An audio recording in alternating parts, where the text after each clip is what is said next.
Zaxby's, indescribably good. Good evening, fans, and welcome to the 2010 playoff edition of the Rocky Hidalgo Show, brought to you by Zaxby's, with two locations in East Cobb, one in Lower Roswell and Johnson's Ferry, the other one at Shallowford and Johnson's Ferry.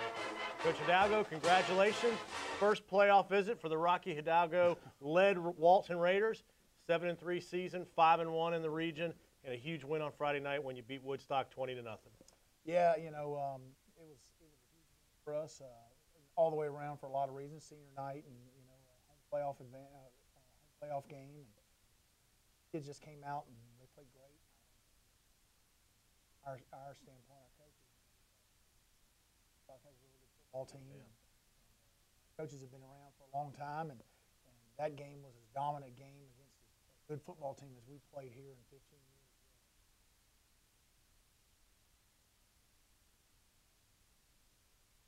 We're pleased with it. Well, you dominate in the first half, but you only have that 7-0 lead. You turn the ball over a couple times early, but then the second half you come out, you get the two scores, you put the game to bed. And at what point in time did you start to think, all right, I've got a football game next Friday night? I really felt like from the beginning of the game we were controlling the lines of scrimmage on both sides of the ball. Defensively we were playing so well that I didn't feel like they could score a lot of points. I knew even when we turned the ball over early in the game, I felt like we would kind of still get back in and get a couple more scores, especially after Kyle broke the long run. Defensively, they've got a lot of guys in there on the line of scrimmage, in and around the line of scrimmage. If we could crease them, we could get a big play. Did that a couple of times. So, I felt comfortable that after watching the first quarter that we were going to win. So you win the game on Friday night. Now you get the playoffs. You're the second seed from our region. You're in the bracket with Brookwood as the number 1 seed, which, hey, we've played them before. We know how they play. But you've got a big game against the 8-2 Norcross Blue Devils. Norcross we saw in a scrimmage early in the season. One when we were kind of still, I would say, a young team. We're no longer a young team. Back in August, I think we were a young team. But they're 8-2. And I guess made the comment earlier, when Norcross loses, they lose. They lost to North Gwinnett 38-0, Collins Hill 42-0, but they beat Peachtree Ridge. They have some very big wins on the schedule, and they're a familiar opponent to Walton. Yeah, we've scrimmaged those guys probably 7 or 8 times in the last decade. Played them a couple times. So, we know Norcross really well. We know their coaches really well. They do a great job. You're going to get what you're going to get from Norcross. They're going to be great on defense. They're going to run the football. They're going to have great skill players. Big up front. It's the Norcross Blue Devils. This team, they've got 2 bad losses on the record. They've kind of been a little Jekyll and Hyde. When they've been good, they've been very good. And I don't think what they did at North Gwinnett and Collins Hill is indicative of who they are. I think they're going to come out. The tailbacks are going to be. They're going to get the football. They're going to run hard and. Now, when you get a home playoff game, suffice to say, a home playoff game is a great thing. But as a coach, just what does that mean to you, though? In terms of not having to take your team on the road, go to a different stadium and play, but get that first round at home before maybe you have to move to the next game on the road. The biggest thing about all that, we don't mind going on the road or whatever it is. It just has an opportunity to come in Raider Valley in our stadium and in front of our fans. And I believe Walton High School, Raider Valley it's a magical place on Friday nights. I think it's one of the best venues for high school football. I think our student section and our fans, they come to the game, they show up, they cheer, and they cheer loudly. And the biggest thing is to go and play in front of those guys in our stadium. It's neat to have a chance to run out there and give our seniors one more opportunity to come out in Raider Valley. That's the most important thing. Talk about your senior class a little bit, because it's not a huge senior class, but you've gotten some great leadership from some key players this year. Talk a little bit about what they have done through the summer practices and early in the season when you weren't quite sure what you had. You thought you had a really good team, and now here you go and you end up with the big victory on Friday night against Woodstock. What we've done this year, the growth that our young kids have shown would not have been possible without our seniors. Our seniors, they've kind of stepped in there. They've been from the very first practice. They've been the most consistent guys. Our emotional leaders, and that's what they're supposed to do. So I guess they've kind of done what they're supposed to do.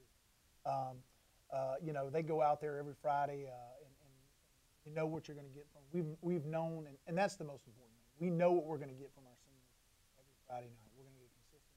Know they're going to play hard, and we have a saying. When things get bad, get your stuff together. And those guys are the guys out there. You see them pack their hands and bring the guys around them, and they talk and keep everybody in control. When adversity rears its ugly head, they kind of calm everybody down and keep us pointed in the right direction. And, you know, from my standpoint, it's been very easy this year coaching this football team because, one, they've been enjoyable to be around, and we've got great senior leaders who bought into what we do, and they help the younger kids and helped us grow up.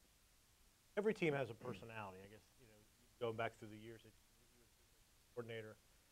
As you talk about the senior class, I guess one of the things I've noticed is the personality with this class or this team would be kind of a stick-to-itness. I mean, they just kind of stick to what they do well. They do it well. They don't give up, and you know, over time, and they seem to be very patient as well. They are, and you know, I can tell you something about this group. They don't, you know, they show up for work every day. On Friday night, they're very coachable. We don't, because of we're inexperienced. We still are inexperienced. We don't do quite as many things offensively, defensively. Guys over there and stick with what we started with and improve on it as the game goes on. Our coaches have done a good job of adjustments in the games, and our kids have done a good job of kind of grasping those things. So a lot of times we're doing things on the fly over there, and our kids have kind of come out there and they've taken some coaching and kind of, you know, taken something drawn up on a board and go out there and execute. So as a coach, you kind of have to feel good about that. And is there a little bit of a different energy to the boys this week, a little bit of extra lift in their step, or have they been focused and really moving toward this over the last few weeks? You know, it's interesting. I think our practice has changed about 5 weeks ago and started practicing differently. Coaches, you kind of feel it when it happens. Our kids are focused when they're on the field.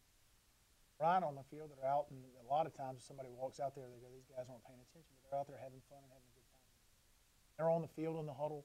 They're really focused on what they're supposed to be doing. Intensity, we don't have as many big hits probably as practice that we had 5 or 6 weeks ago. You get to a point as a football team that you get to a point that you're going through things. I see it as a coach that we have an understanding of what we're supposed to do. And you know, and I saw it about 5 weeks ago. The worm started to turn a little bit. The atmosphere started to change. Coaches, we could back off from a little bit and just kind of let them go. You know, as coach, you have to know when to do that, and as players, you have to be mature enough to go out there and take that and have a good period every time. We have times we have to go out there and remind them, hey, this is important. That's the thing I think where we've shown maturity is that we're able to come back and do that. We're able to take when the coach comes out there and we kind of lock back down. Discipline enough to do what we're told. It'll be interesting this week with young teams. You know, we talk about consistency. Right.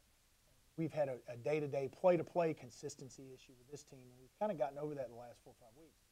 The thing that we've been preaching this week is now the consistency is that consistent effort, that consistent execution. Can we do it again and again and again? Not something now where I think we're past the play-by-play inconsistencies. Now it's going to come down to come out and we be consistent for the next 3 or 4 weeks. Do that, I think we can compete with anybody. Well, it's a big night. It's obviously a playoff game against a pretty common rival, and I would call Norcross and the Blue Devils a rival, both football and basketball. We've had some great matchups with them. CSS is going to be in town doing the game, and I guess the last time they were here was with Roswell a few years ago. But every week it gets tougher. You play higher seeds, but how special is it though to be practicing Thanksgiving?